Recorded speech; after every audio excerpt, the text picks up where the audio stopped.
Hi guys, I have a coloring video for you today.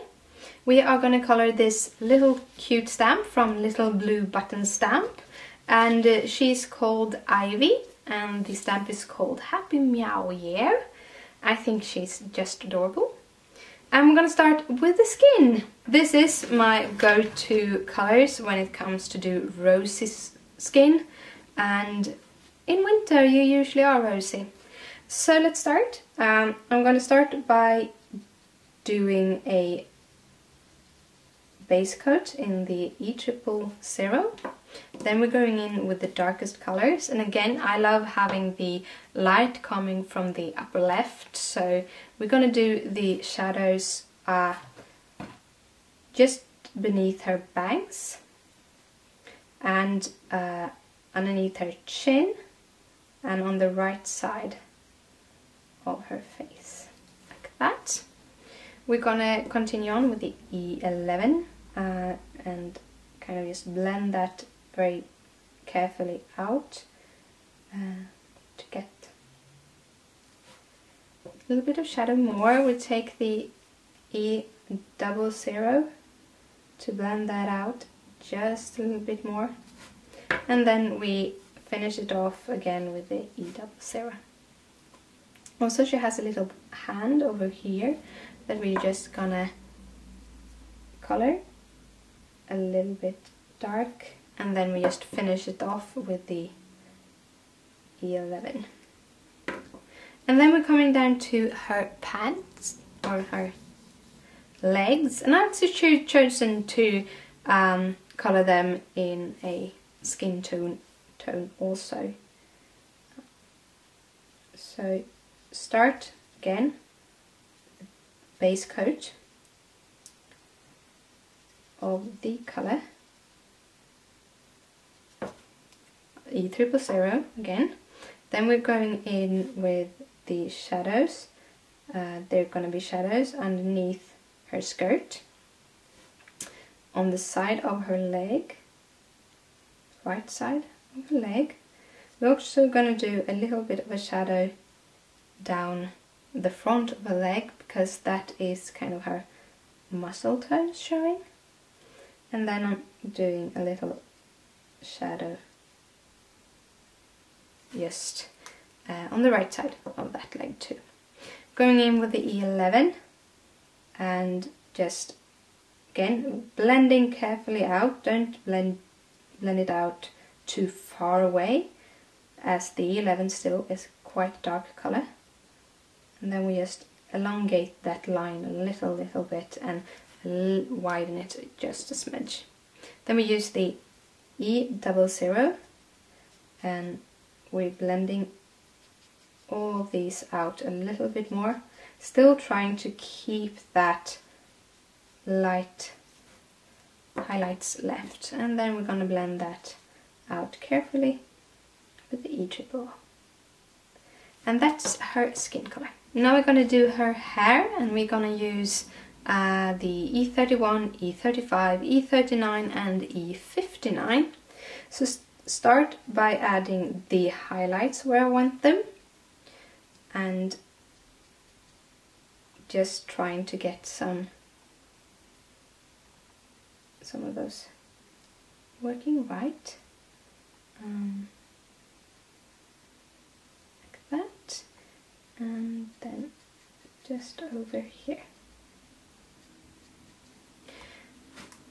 Then we're going in with the darkest color, the E59, and we're going to start with the tips of her hair. We are also going to do it in the middle here to get it look like it's bending inwards. We are going to paint some underneath her chin and underneath her breast over here, underneath the border of the hat and the points of her bangs.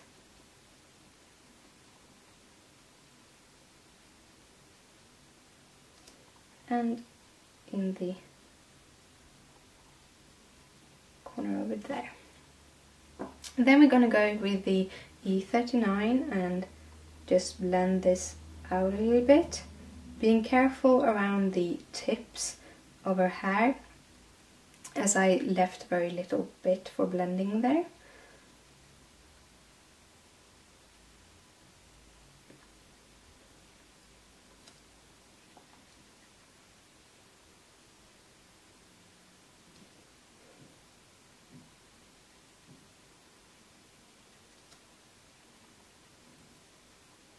And then just going around the highlights and blending the darker color out. It's very basic blending for this. Then we're going to go in with the 35 and just blend that into the highlights.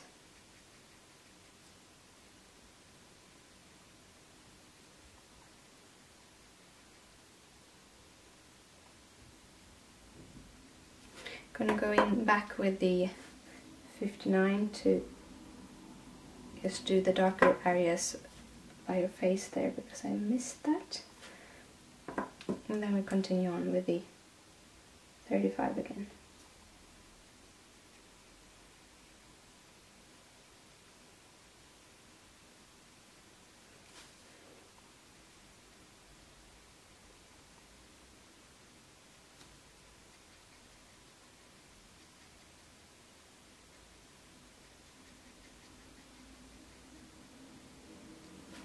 And then we blend it out with the 31.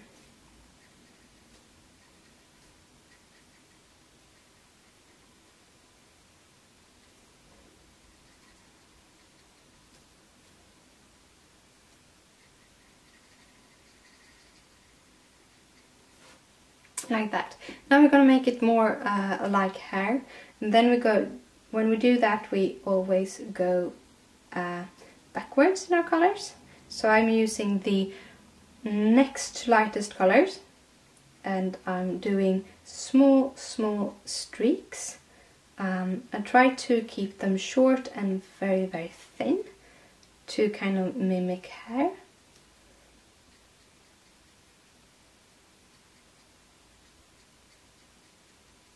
Like that, to keep some of the highlights left.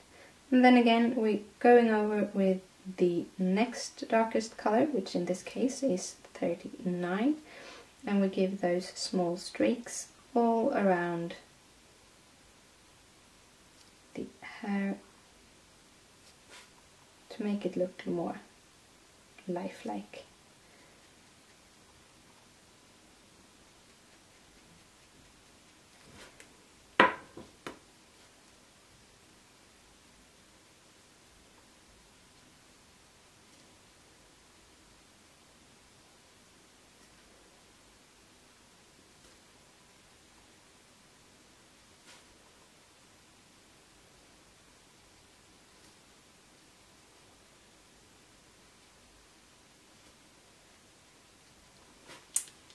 And then the hair was finished. Now we're going to color this little critter over here, and we're going to use the 40 series, and it's going to be in E43, E44 and E47. And I start by giving it a base coat of 44. Now, and also kind of fun, you can use both mix colors or use whatever colors you want. I've chosen to color this one a little bit more a greyish brown, using the browns because they're naturals, like earth tones, and you can mainly actually blend any kind of earth tones on a card, so I kind of like to keep it in those earth tones. Now I'm going over with the E47 to give it some shades, and that is mainly just letting where the shadows would be from the sun. So it's on the right side, it's underneath his chin, it's on the right side of the ears, on the underside of the ears, just to give some kind of shadows. And then I'm going to blend this out with my 47. And when I'm blending this now, I'm using like flicking motions, and really don't kind of care if it doesn't blend fully. And I do that because the flicking motion can make it look a little bit like it's fur, but I'm doing it just very little for this little creature. And then I do some blending of that with the E43 to just blend them together to get this little creature. Now I'm going to do some green colors on her, and I'm going to do her waistband and the package itself. There's a reason why I'm doing the colors in the order I do, because I want to finish it off with the red. The red is a very strong color, and it actually kind of fills up quite a lot. So if you do your light colors afterwards, you might actually get your pen into the red and transfer it into the whiter areas or lighter areas. So I'm choosing to use that last.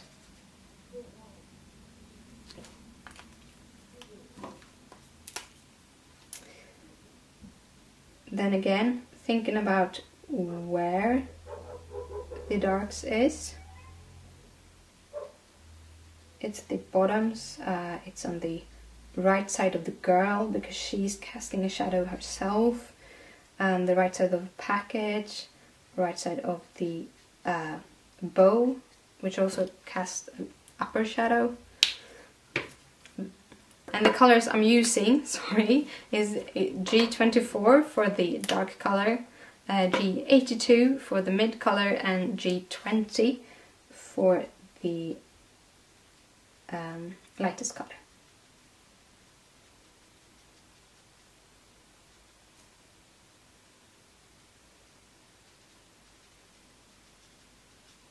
And then we just blend it out with our highlight color, which is the G20. Like that. Now we're going to handle the white parts. We are going to give it some dimension. We're using the C0 to do that, to get this a little bit of dimension. Now this has quite big areas. I'm doing like small circle motions to give it like a wavy texture, so that it feels like it is from like cotton or something like that. And I do that with the parts of the hat. This is actually my favorite colors when it comes to kind of Christmas red, because they aren't bright red. They have a little bit of a grayish or vintage kind of feel. It's not super bright red, it's more to the peachy red color.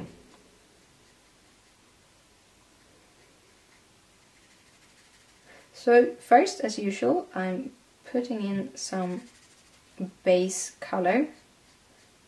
And again, this is to make it easier to blend the colors together, because if your paper is wet, the color will meld a whole other way. And then it's wet with the colors. Just soaking it in water won't work, because these pens are alcohol markers. And soaking it in alcohol doesn't work either, because these colors kind of go into the paper. So you want to use your colored pen to do this. Let's see, this way. Now I'm trying to use do some kind of pleats on her hat to make it look like it's bent.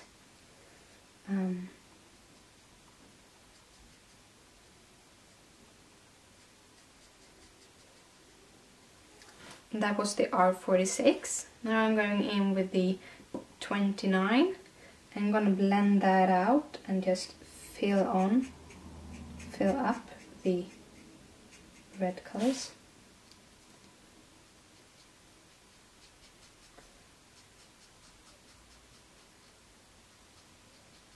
And I'm trying to get it darker red on the, let's see,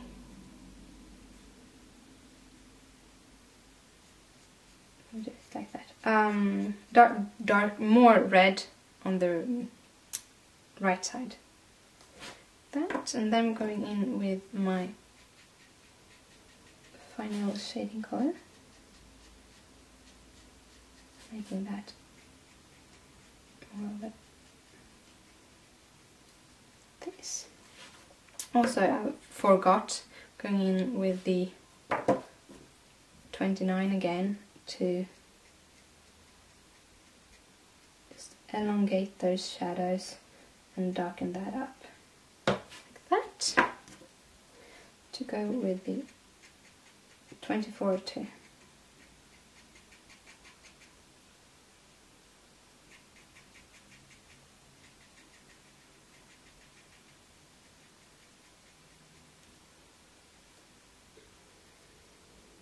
Then we just continue blending this out, giving it some creases, and then we just go out over with the 22, that was our base coat, and blend in so we get those highlights. And that is the Christmas hat. Now we're gonna go on to her dress, and we're using the same tones of red in her dress. It's gonna be the R22, 24, 29 and 46. Really love these red colors.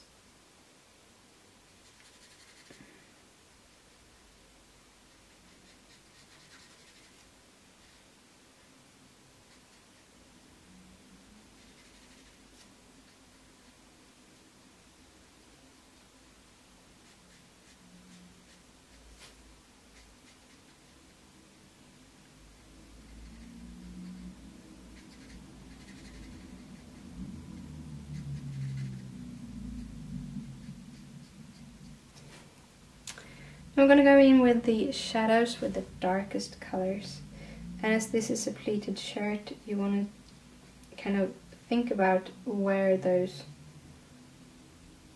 shadows are. They are in the behind part of pleats and in the kind of folds of the pleats. It's even in here because you have a little crease there. It goes down.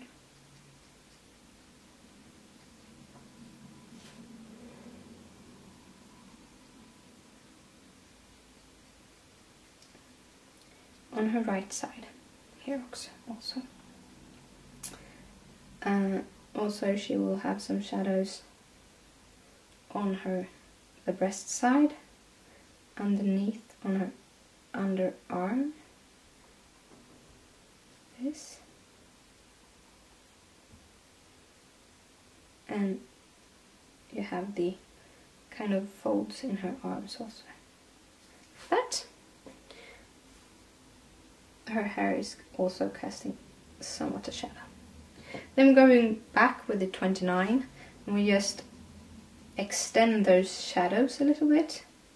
Not very much. The darkest colors, I like to keep the darkest colors a little bit smaller than the bright colors.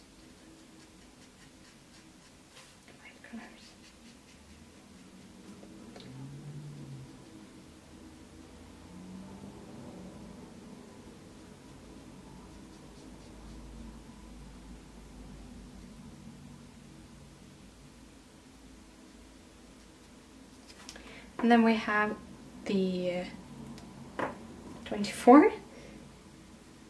Almost pick up the wrong pen there. And the 24 is basically the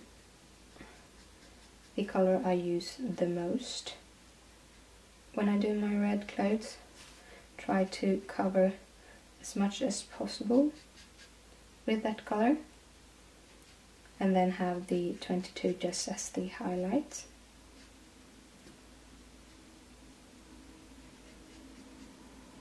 On the plates. This. And again on the arms.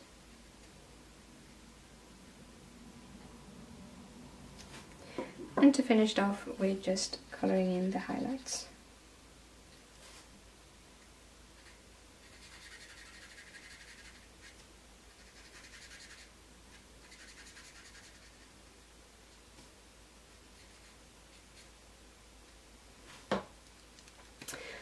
And for the rest of the parts, the bow will also be in the same red color scheme.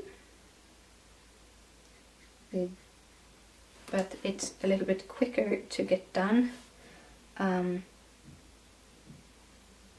middle part of the bow, try to make a little pleat out of that, and a 46 there. Then we're going with the 29, and again just elongate those shadows that are already made, so it's not so fussy how much the colors you put down.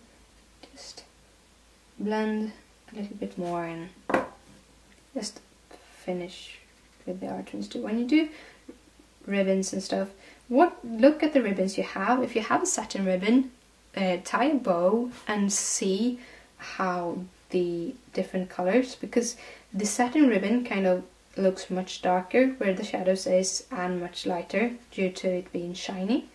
So that's a very good way of finding how you're supposed to shadow your pictures. And then you just the same thing about like looking at pictures from people in the real world, sort of. You can find a lot of inspiration on how to shadow your stamps. Now we're almost done. We are just going to kind of ground these two characters. We start by putting some shadows just underneath. This is a very effective way of not getting your characters like floating on your page if you don't cut them out, is to just give them some ground to stand on. This. And that is my coloring for today. I hope you liked my video, and if you do, please thumbs it up, and if you want to see more of me, please subscribe, and I see you later. Bye!